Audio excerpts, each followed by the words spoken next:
सो आइए देखें कि क्या क्या की स्टेप्स होते हैं ईआईए के प्रोसेस के लिए। सबसे पहले जो एनवायरमेंटल इम्पैक्ट असेसमेंट है उसको जब हमें प्रोसीड करना होता है तो उसके लिए सबसे पहला जो की स्टेप होता है that is project definition and screening. जिसमें क्या आ जाता है, इसमें बेसिकली क्या आता है कि मान लो एक कंपनी है, उस कंपनी ने प्रोजेक्ट दिया कि हमें हमारे फॉरेस्टेड एरिया की साइड पर ये वाला काम करना है। अब since it is related to environment तो हमें सबसे पहले असेस करना पड़ेगा, मतलब हमें ईआईए को इनिशिएट करना पड़ेगा। ईआईए क्या होता है कि आप कोई प्रोजेक्ट कर रहे हो, ठीक है, उस प्रोजेक्ट का आपके एनवायरनमेंट में क्या इम्पैक्ट पड़ेगा उसको पूरा असेस करना, that is what we called as EIA. अब ये असेसमेंट करते कैसे हैं?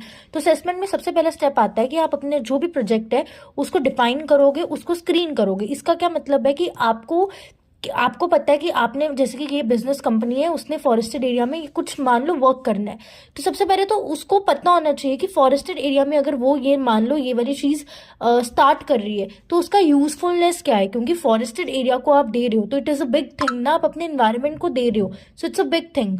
तो उसके यूजफुलनेस है क्या, कुछ तो है तो दे दो। फिर उसके ऑल्टरनेटिव्स क्या होंगे, तो ये आपको पता होना चाहिए, ये आपके ईआईए क्लियरेंस के अंदर आते हैं। सेकंड स्टेप जो हमारा होता है दैट इज स्क्रीनिंग। स्क्रीनिंग का मतलब क्या होता है कि अगर आप फॉरेस्टेड एरिया पे काम कर रहे हो तो उसके लिए क्या होगा, एनवायरनमेंट की कोई कंपनी होगी जो आपके साथ रहेगी और वो बताएगी कि आप इस एरिया में काम कर सकते हो या नहीं। आपने मान लो ये एक बिजनेस वाली कंपनी थी, इसने प्रोजेक्ट को डिफाइन किया, पहला स्टेप कंप्लीट कर लिया और इस एरिया को सोचा, लेकिन इस एरिया में आप कभी भी ऐसे काम नहीं कर सकते जब तक आपके पास उस एजेंसी की तरफ से वो नहीं होगा कि आप काम कर सकते हो। तो ईआईए की एजेंसी आई, उसने बोला कि प्रोजेक्ट प्लानिंग या मॉडिफिकेशन बताई, कि उसने सबसे पहले तो बताया कि आप प्रोजेक्ट पर प्रोसीड कर सकते हो, येस और नो। फिर उसके बाद उसने उसके रिगार्डिंग प्लानिंग और मॉडिफिकेशन बताई। जो थर्ड मोस्ट स्टेप होता है दैट इज स्कोपिंग। इसका क्या मतलब है कि अभी अभी आपने फॉरेस्टेड एरिया में काम करना है, इस बिजनेस कंपनी ने उसके लिए डेफिनेशन दी की, पूरी स्क्रीनिंग करी, ईआईए की एजेंसी भी आ गई, पूरा बताया, लेकिन उसके स्कोप पता होना चाहिए कि अगर आपने इधर काम किया तो इधर इसके मेजर कंसर्न क्या होंगे,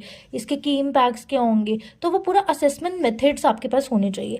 अगला स्टेप होता है एजेंसीज। इसका क्या मतलब होता है कि जो भी पब्लिक रिप्रेजेंटेटिव्स होते हैं ना, मतलब जैसे वही चीज मैंने आपको बोली कि अगर आप इस एरिया में काम कर रहे हो तो आपको एजेंसीज के साथ कनेक्ट रखना है। अगला स्टेप होता है बेसलाइन डाटा। तो सबसे इंपॉर्टेंट स्टेप होता है, बिकॉज इसका मतलब होता है बिल्कुल बेसिक स्टेप परफॉर्म करना है कि मैं अगर इस एरिया में ये बिजनेस कंपनी कुछ कर रही है तो उसका फायदा क्या होगा, उसकी मॉनिटरिंग क्या होगी। फिर अगला स्टेप होता है कि उसको आइडेंटिफाई करो, मतलब वही दोबारा इसी चीज को इवेल्युएट करो, अच्छे से पूरा टेक्निकल लेवल पे जाकर देखो। अगला स्टेप होता है alternative evaluation and criteria. I mean कि अगर हमने ये नहीं किया उसके अलावा कुछ और तरीका कर सकते हैं, सोसाइटी वाइज भी हमें एक्सेप्ट करना होता है। और उसके अलावा जो अगला स्टेप होता है दैट इज मैनेजमेंट प्लान की। इसका